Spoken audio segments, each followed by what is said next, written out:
আজ আমি রান্না করব চিকেন ছোলা। চিকেনটা ভালো করে ধুয়ে এর মধ্যে আমি সরষের তেল, হলুদ, লবণ, আদা বাটা, লঙ্কা গুঁড়ো, জিরে গুঁড়ো, ধনে গুঁড়ো দিয়ে ম্যারিনেট করে কিছুক্ষণ রেখে দেবো।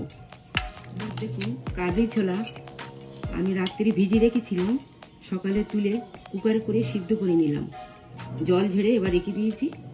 এবার দেখুন কয়েকটা আলু আমি কেটে নিয়েছি, কেটে এটা আমি ভেজে নিয়েছি, হলুদ, লবণ, লঙ্কা গুঁড়ো দিয়ে এটা লাল লাল করে ভেজে নিয়েছি। এবার দেখুন কয়েকটা পেঁয়াজ কুচিয়ে নিয়েছি, একটা রসুন দিয়ে থেঁতো করে নিয়েছি, একটা টমেটো কেটে নিয়েছি।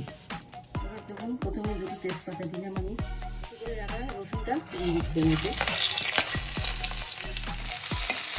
এবার পেঁয়াজটা দিয়ে দিলাম। পেঁয়াজ রসুন আমি বাদামি মতো করে ভেজে নিয়েছি। এবার আমি এর মধ্যে চিকেনটা দিয়ে দেবো,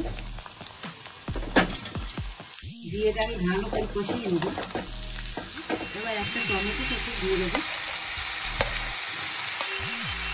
এবার দেখুন আমার কষানো প্রায় হয়ে এসেছি। এবার আমি কাবলি ছোলাটা এর মধ্যে দিয়ে দিচ্ছি। এবার আমি ভেজে রাখা আলুটা এর মধ্যে দিয়ে দিচ্ছি। এগুলো দিয়ে আমি কিছুক্ষণ কষিয়ে দেবো, তারপরে আমি জল দিয়ে দেবো। হয়ে গেছে, আমি এবার জল দিয়ে দিচ্ছি। জলটা আপনারা পরিমাণ মতো দেবেন।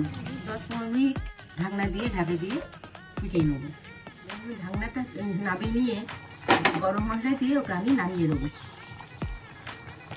গরম মশলা দিয়ে এটা আমি ভালো করে মিশিয়ে নিচ্ছি। আজ আমার চিকেন ছোলা রান্না কমপ্লিট।